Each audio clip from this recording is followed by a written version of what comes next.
You wanted the best. You've got the best podcast. The hottest podcast in the world. The Chris Voss Show, the preeminent podcast with guests so smart you may experience serious brain bleed. The CEOs, authors, thought leaders, visionaries, and motivators. Get ready. Strap yourself in. Keep your hands, arms, and legs inside the vehicle at all times, because you're about to go on a monster education roller coaster with your brain. Now, here's your host, Chris Voss. Hi, folks. It's Voss here from thechrisvossshow.com. The Chris Voss Show. Welcome to the big show, my friends. We certainly appreciate you guys being here. Thanks for tuning in. As always, refer the show to your family, friends, and relatives. Put your arm around them and say, join the family that loves you but doesn't judge you. The Chris Voss Show. The best kind of love. Is it true love? I don't know if it's true love, but we do love you. I don't know if it's true love or if it's just kind of a convenient love, but I'll let you make up your mind and I'll let you think about it. But hopefully you love the show and everything we do here. We always have the brilliantest minds on the show and things that will make you smarter. And as everyone knows, the smarter you are, the sexier you are. Plus, the more happy you are with life. And happiness is a joy to have, because it's sometimes fleeting in life. Anyway, guys, go to goodreads.com/Chris Voss. Go to youtube.com/Chris Voss. Go to LinkedIn, all the groups on LinkedIn, or LinkedIn newsletter, all those places across the internet. The Chris Voss Show operates at. We have another amazing gentleman on the show. He's a brilliant mind who's going to expand your mind so much you may need to order an expanded cranium on Amazon. You can actually get that. There's an aisle for it. He is the author of the newest book to come out October 2nd, 2021, Our Fourth Age, a village elder's story for young Homines, sapientes after surviving their future history. We'll get talking about what that title means and everything else. Mr. Terry Vernon Thiel is on the show with us today. He's going to be talking to us about his book. He is been for over 40 years experience helping government officials, corporate officers, and graduate students think about the future. He served in the U.S. Treasury, CIA, DIA, and the Executive Office of the President, and his work for GE, AB Electrolux, and Berkshire Hathaway's Lubrizol Corporation. Terry has taught strategy and innovation at several universities and business schools. He's received his BA magna cum laude in the history for Princeton and Juris Doctorate from NYU School of Law. If I can learn to pronounce things this morning, that would be great. He is a graduate of the National War College and has authored a book examining how we got to where we are and what it might mean for the future survivability of our species. His current book that's out now. Welcome to the show, Terry. How are you? I'm doing well. Thanks for having me. Thanks for coming on the show and having us with you as on your Brilliant Books interview. Give us your .com so people can find you on those interwebages in the sky. Well, frankly, the easiest way to find me is on LinkedIn. There you go. Do you want to give that .com? Do you know the .com off the top of your head? TV Thiel, TVThiele at LinkedIn.com. There you go. So what motivated you want to write this book? Is this your first book, Terry? It is, and it was about 40 years in the oven. There you go. I spent the better part of 40 years trying to get people to think about the future. Mm-hmm. And throughout that time, there were some themes and trends that seemed to appear. And I finally got around to putting finger to keyboard and wrote it all down. Writing it was an educational process in and of itself, and I'll get back to that later about how the publishing process today is an example of some of the changes we're witnessing. There you go. There you go. So why did you title the book Our Fourth Age? And then we'll need to get into what is a Homines sapientes? Most people would say Homo sapiens and think that that's plural as the Latin name for the species. Mm-hmm. When I sent the book out for comment to a number of academics, one of them, a classics professor, a brilliant gentleman, immediately came back to me and said, "Your Latin's wrong."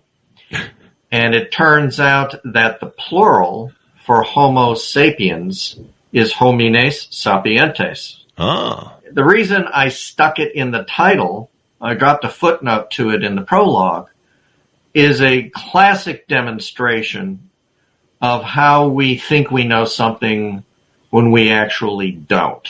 Mm. And in some respects, I think that's the story of our current state of affairs as a species. Mm-hmm. We think we know lots of things that we actually don't. Yeah, the bit of the Dunning-Kruger sort of effect. Yes, very much so, very much so. Yeah, it's amazing to me how many people live in these bubbles of social media and news. They just end up being what's the term that they use? Confirmation bias, where it just supports whatever sort of thing you believe, whether it's sane or completely insane or completely off.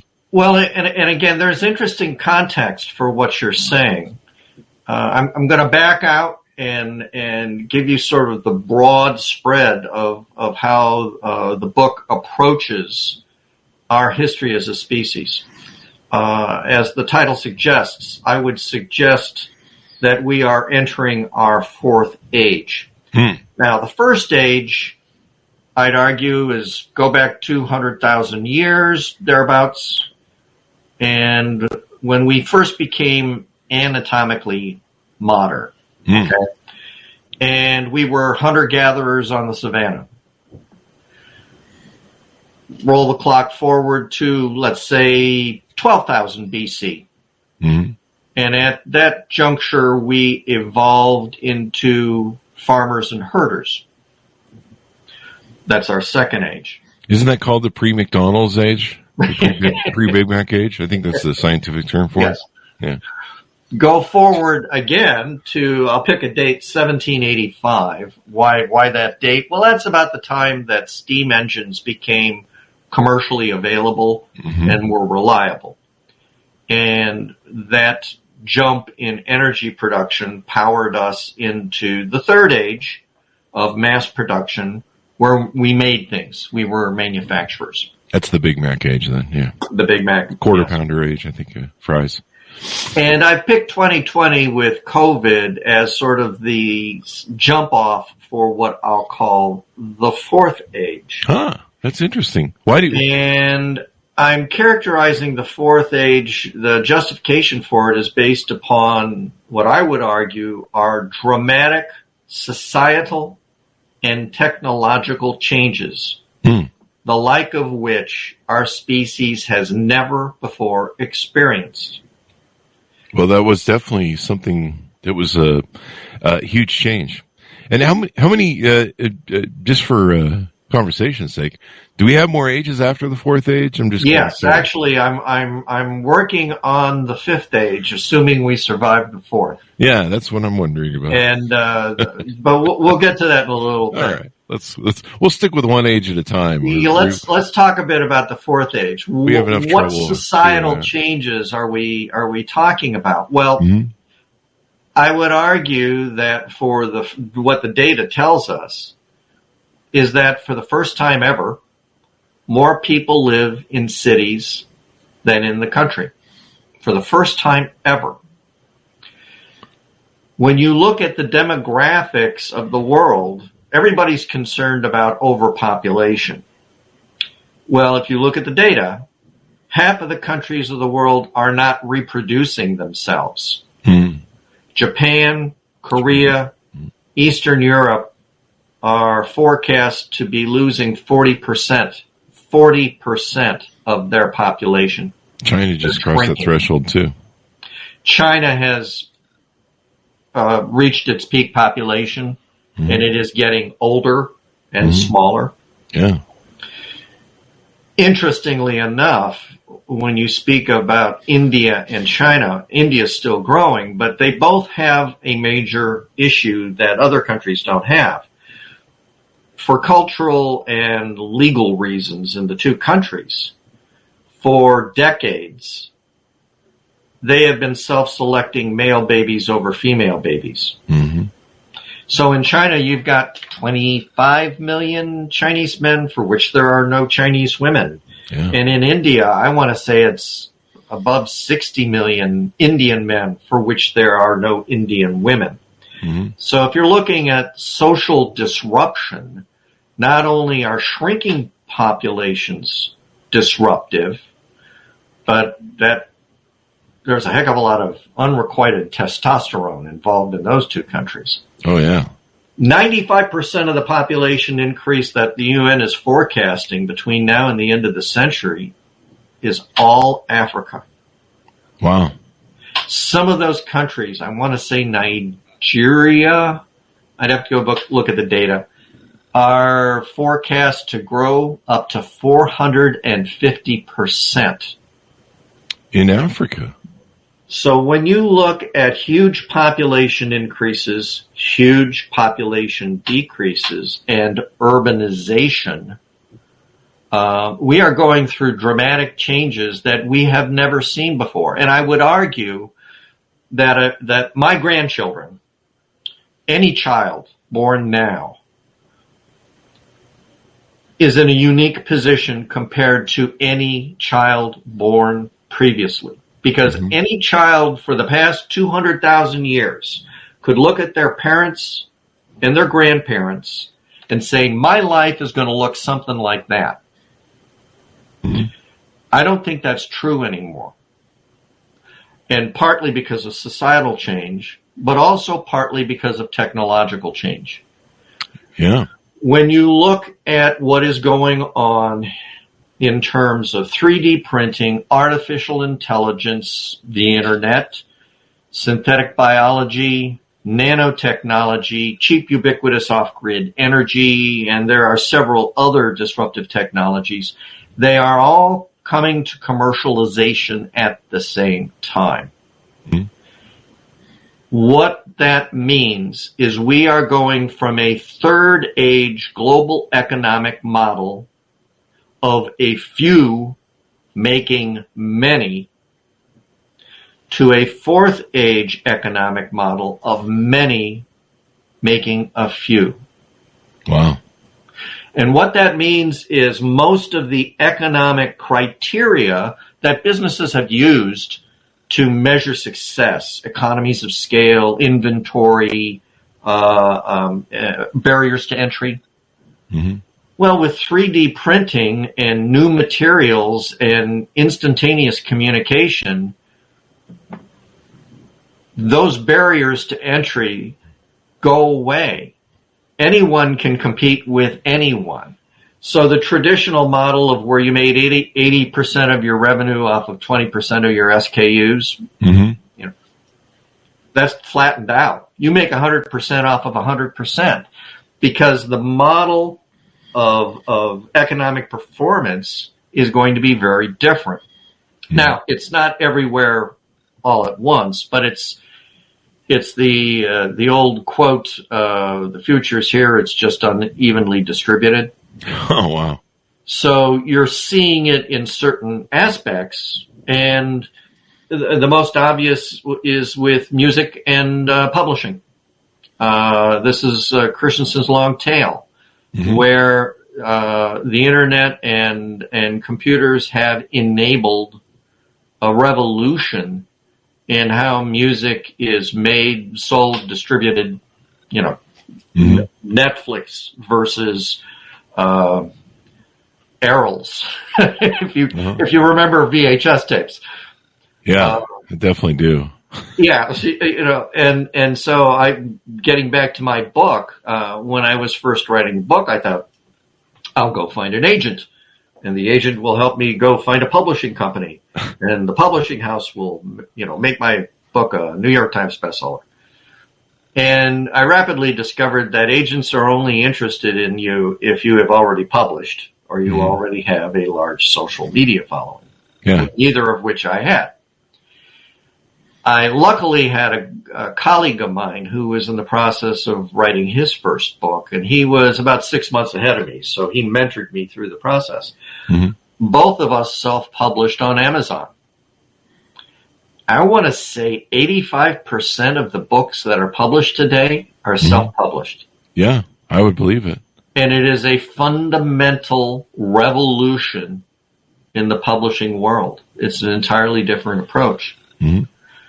So in any event, getting back to that fourth age and that disruption between society and technology, and then the question is, well, how well are we managing it? Well, from a business standpoint, I point out that the average lifespan of a Fortune 500 company in 1935 was 90 years. And in 2016, it's 18. Wow. That is amazing, man. In 1970 to 2015, the average lifespan of all publicly traded companies nearly halved. So what that data tells me is that modern business is confronting problems it can't solve. Now, on the political side, before we switch to political, what's the impetus behind that? Is it because change is moving faster or innovation is moving faster? Yeah. The rate and degree of change are accelerating to the point where if you aren't thinking about the problem with strategic planning, I did strategic planning for decades for companies. Mm-hmm. And I think the patron saint of planners, you see a copy of my book in the background, and the screaming lady on the cover, that is Cassandra, who was the daughter of Priam, the king of Troy. Oh. Cassandra was the priestess of Apollo. Apollo approached her seeking sexual favors, which she refused him. And he cursed Cassandra with the ability to foretell the future that she could not, that no one would believe, and she could not change. Sounds like that's the patron saint for strategic planners. You work with a company and you say, yeah, and they don't believe you, and nothing happens. Gotta love it. But that rate of change is demonstrated by a book that came out 2019 by a Swedish physician, Hans Rosling. The book is called Factfulness. In fact, it's right there. And Rosling had he was troubled by what he was seeing in terms of people he was talking to who didn't seem to really understand the state of the world. And so he went to Davos in 2015, and he had a series of generic questions about the state of the world. Basic information that you would think that the people who are setting policy and direction would know. Okay? Mm-hmm. He then went in 2017 and polled 12,000 people in 14 different countries. So he has a very large basis for this analysis. And I'll give you an example of one of the questions. And all of the questions had three answers, A, B, or C. They could pick. Mm-hmm. In the last 20 years, the proportion of the world population living in extreme poverty has A, almost doubled, B, remained more or less the same, or C, almost halved. 93% of the 12,000 got that wrong. Wow. 39% of the attendees at Davos got it wrong. Mm-hmm. The answer was C, almost halved. Wow. Now, the point being, at the end of the day, out of the 13,000 people, no one got all 13 questions right. Mm-hmm. 15% got them all wrong. The average score was 15% right. Only one person got 11 out of 13 right. Wow. The observation that Ronsling made I'll read you a quote if I could. I have tested audiences from all around the world and from all walks of life. Medical students, teachers, university lecturers, eminent scientists, investment bankers, executives in multinational companies, journalists, activists, senior politicians. Most of them also get most of the answers wrong. Some even score worse than the general public. A few of the most appalling results came from Nobel laureates and medical researchers. By law of averages, even a troop of chimps would score 33% on each 3 answered question. Wow, that's offensive. And we got beaten out by chimpanzees. I've seen those people that can get beaten out by chimpanzees. I think I found them on social media. So the point being, I'm on social media, so that's a that's a kick at me too. I'm a boomer. I don't, it's new to me. But the point is, if the people who are in charge don't know the facts, how could you ever expect them to set the right policies? That's true. Now, I'm going to go back to 200,000 years in the first age, because that's not irrelevant. We learned some fundamental things 200,000 years ago, instincts, which are still with us. And I would argue those instincts basically summarize, I'll give 4 common. The first of which is we are afraid of everything. Mm-hmm. And when we're afraid of something, we tend to overreact violently. Secondly, we discovered that living in groups improved our chances of surviving and finding a mate and passing on our genes. So we are intensely social animals. Mm-hmm. Thirdly, we discovered that improving our status within the group further improved our chances of surviving and getting a better mate to pass on our genes. Mm-hmm. So we are status climbers. We will lie, cheat as a species. We will lie, cheat, steal, and kill other hominins to improve our status within our group. And fourth and finally, we're curious. Not in any altruistic sense that we want to understand the divine, but rather we want to know what's over the hill because it might eat us. Those 4 instincts still drive us today. Mm-hmm. And the challenge we're facing in the 4th age is the rate and degree of change are coming at us so fast mm-hmm. that it's frightening. And so we tend to overreact violently. And what we do is we find groups that we think explain the situation mm-hmm. for us, that give us some sense of comfort. Mm-hmm. And whatever the top person in that group is telling us to do or telling us what the state of the world is, we believe it and we go with it, because to do anything else is scary. Mm-hmm. And as we've just seen, the people at the top of these pyramids don't know what the hell is going on. They don't know the facts. And the rate of change is such that they're incapable of keeping up. Houston, we got a problem. Yeah. I mean, it's moving so fast, we're losing track. We're losing ground, maybe. Well, the way we think, there's what they call the DIKW model. Data, information, knowledge, and wisdom. Data is all of the stuff out there, everything you see, hear, and all the information flowing around. And when you're challenged with a particular issue or question, you go through all of that data and you pull out the useful bits, and that's information. And then you analyze the information in order to figure out how to do something. And virtually every business manager is a knowledge manager. They know how to do something.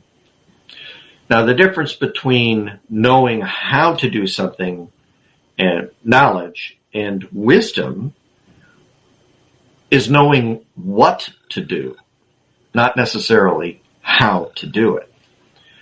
And so we find so many of our leaders are knowledge managers who have learned how to do something, and they keep doing it because they know how to do it and they're comfortable with it, and changing it is frightening. Yeah. There are very few people that take the step from knowledge to wisdom. And deciding, do we really want to be doing that? I don't know if that's a good idea. Maybe we ought to try something else here. Oh, it seems we always go round and round. The one thing I always say that people have heard a million times on the shows, the one thing man can learn from his history is that man never learns from his history.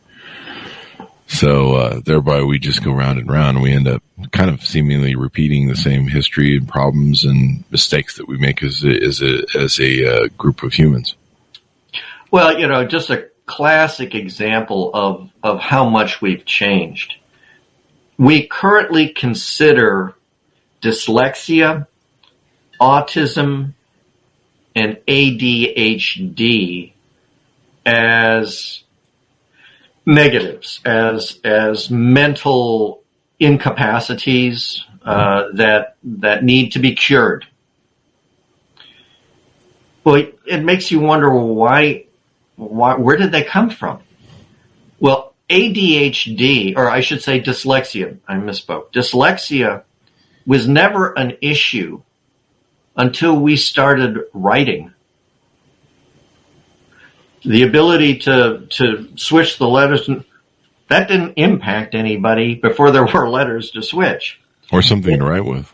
And in fact, all three of those attributes, dyslexia, autism, and ADHD, psychiatrists argue they were critical survival mechanisms 200,000 years ago that better enabled a tribe to survive.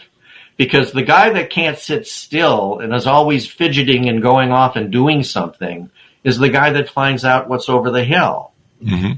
And the autistic guy that is really good at napping flints makes the best spare points. So what we've now classified as human frailties were in fact part of our survival toolkit. Mm-hmm. And so where do we go in our fourth age? What can we learn? Because clearly, your book is trying to teach people, what our fallacies are and where we lack. Right. I mean, do we need to change course? How do we change course? And what are your thoughts on that? Yeah, that's the hard part of the book. And again, what I did is I applied some business planning tools. I did some scenario planning on what the world might look like. I think scenario planning is more valuable than forecasting because it forces you to think about scenarios that may be low probability but high impact. And whereas forecasting is just looking at high probability. Mm-hmm. And when you take a look at those from a societal standpoint, if we did nothing to change course, things don't look very good for a large portion of the world because of those societal and technological changes. Yeah. I was just noticing, you talked earlier in the show about how China and Japan and other things are in declining birth rate. We're also in America in a declining birth rate, and just globally. Well, but interestingly, one of the demographics experts that I've worked with, a gentleman by the name of Dick Hokanson, argues that this is the Anglo-Saxon century.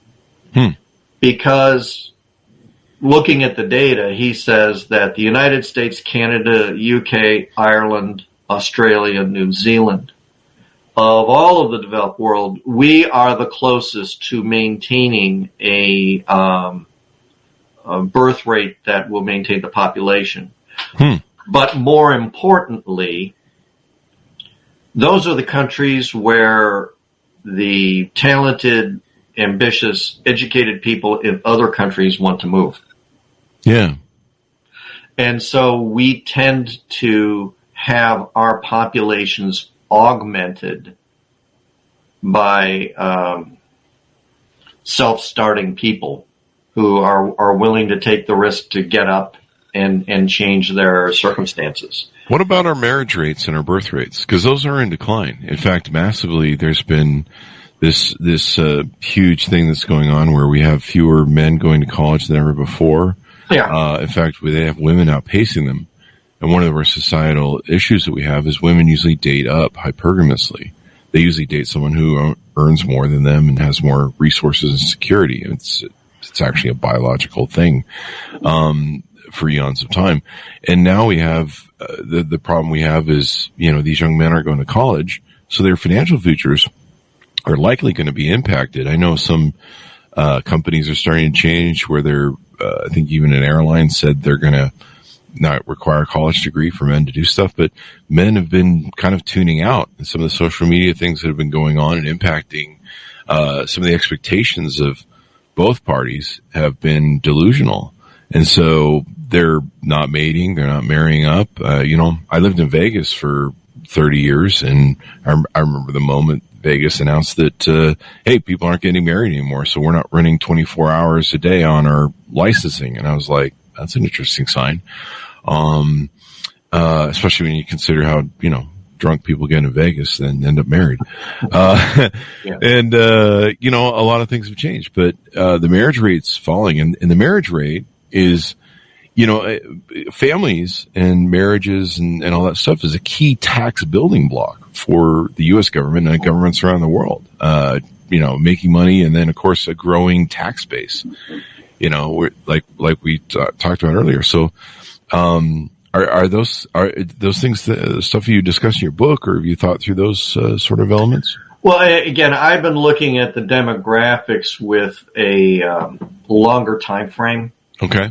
So if you look out 10 years, you look out 20 years, there's always some variation from, 5-year period to 5-year period as to what's working and what's not working. The demographics experts that I'm not an expert in the area, but the ones that I was reading seem to suggest that between immigration and the general stability of Anglo-Saxon societies, that we're in a better place. Maybe we're not in the best place, but we're in a better place versus the rest of the world.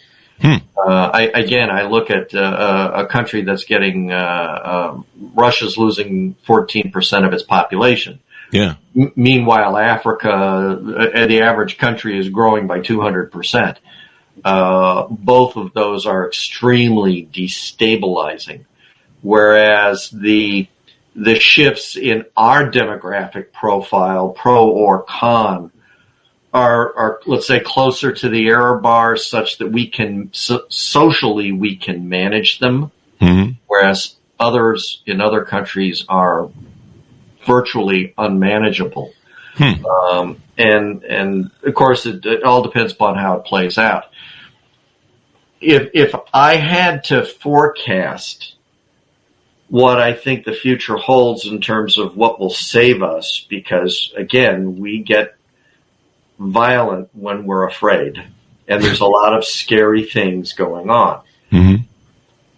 The one thing that stands out for me, and it really came back to a year ago, my daughter-in-law was sitting there with my 4 grandchildren in July, and they were watching Christmas in July movies.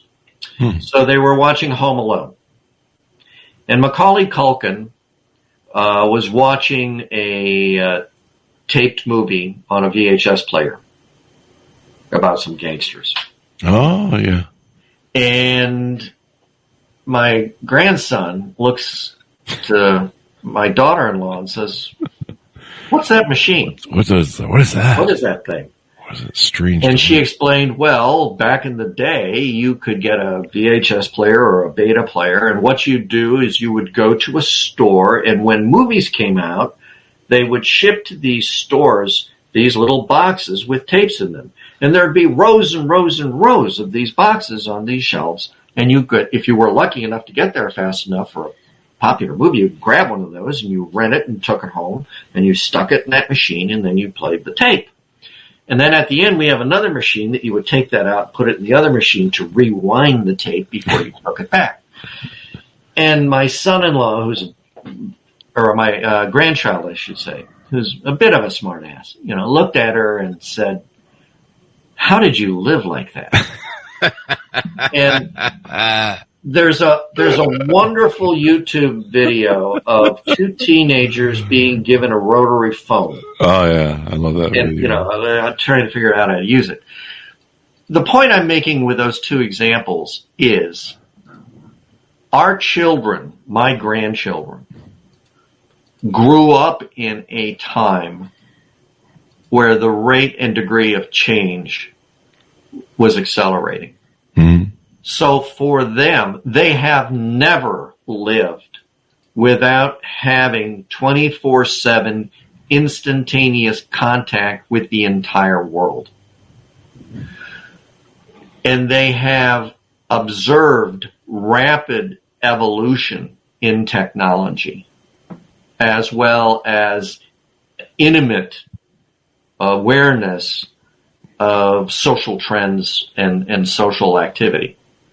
They are plugged in, clued in. They may not be any smarter, but they're more aware, and they are more comfortable with change than I would ever be. I'm a boomer, and a lot of stuff scares me. Mm-hmm.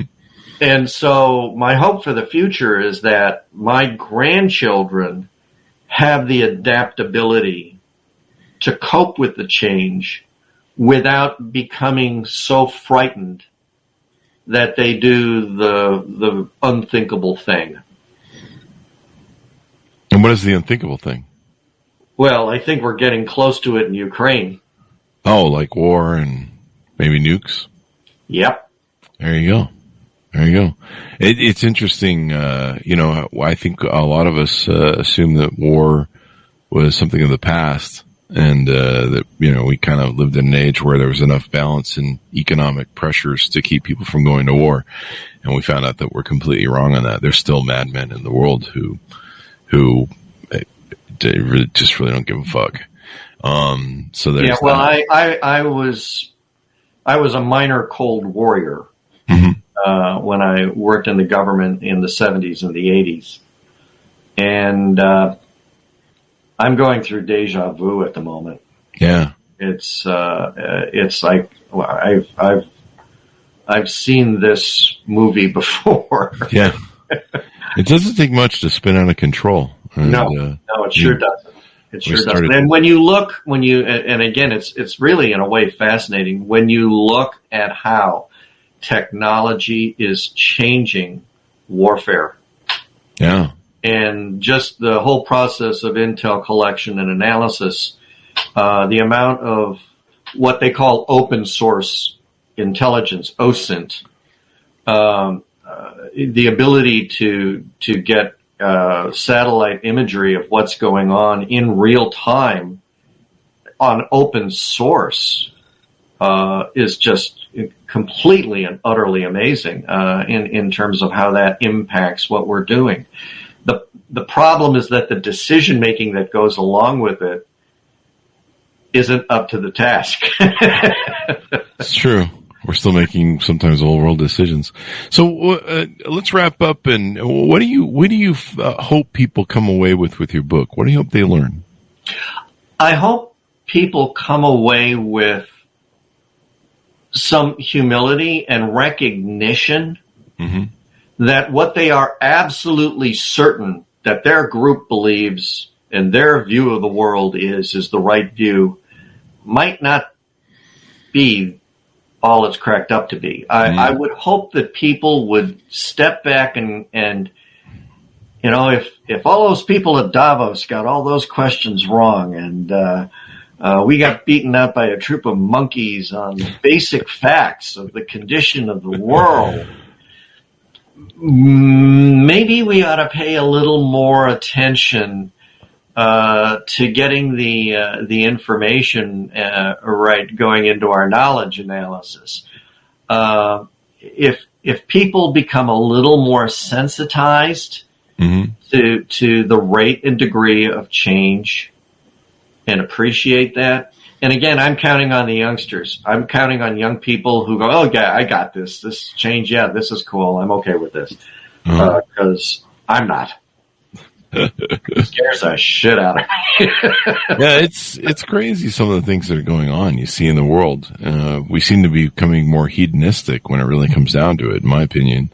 And I think partly that's because we're afraid, and so we say, oh, what the hell? Yeah. We just, throw it out the window. So it's going to be an interesting journey, but hopefully people can read books like yours and learn from them and, hopefully make some better choices, educate themselves. It's so important to discover the things you don't know that you don't know because, as I told my niece and nephew, that's the one thing that will always get you.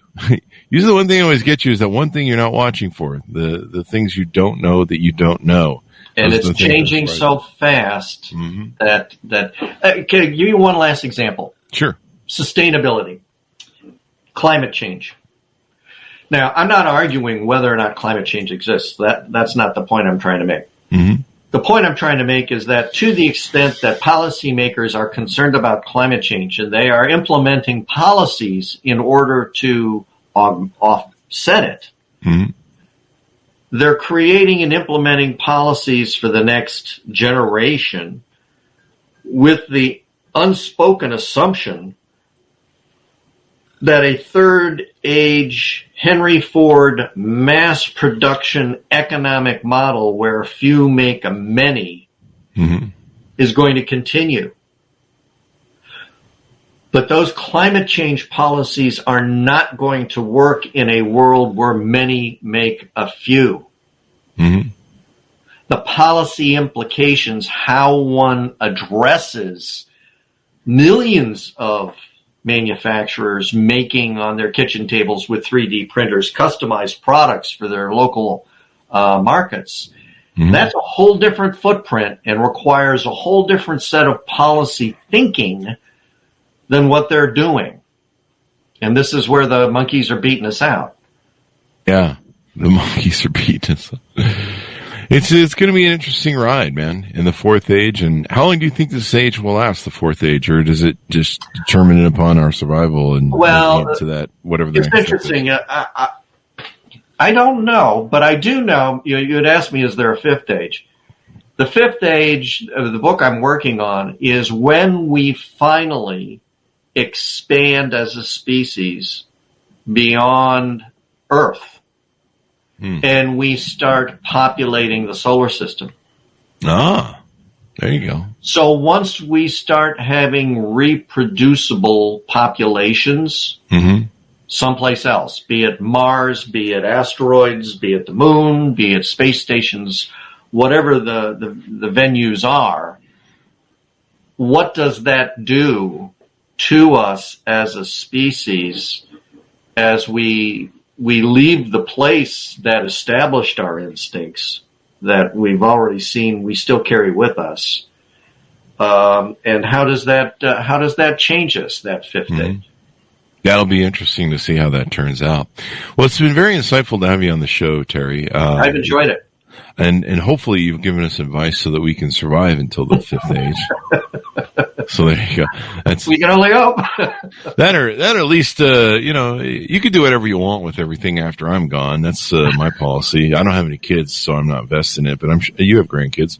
But, as far as I'm concerned, if you want the place to go to hell, just do it after I'm gone. I'm getting close to that myself. Yeah. My dogs probably won't appreciate. They're like, hey, man, we're probably going to be around after you idiot. Like, why throw us under the bus? So, I don't know. Maybe I'll take them with me.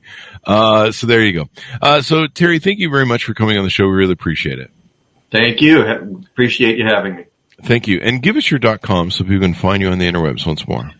TVTHIELE, TV Thiel, at LinkedIn.com. There you go. Order up the books, folks, wherever fine books are sold. Our Fourth Age, a village elder story for young. Or Amazon. From Amazon, or wherever fine books are sold. Don't go in the alleyway bookstore, as we always say, because you might get mugged or need a tetanus shot. Our Fourth Age, a village elder story for young Homines, sapientes, about surviving their future history. Thanks for tuning in, folks. Be sure to see us on goodreads.com/Chris Voss, LinkedIn.com/Chris Voss, and of course, YouTube.com/Chris Voss. Thanks for tuning in. Be good to each other. Stay safe and get to the fifth age. We'll see you next time.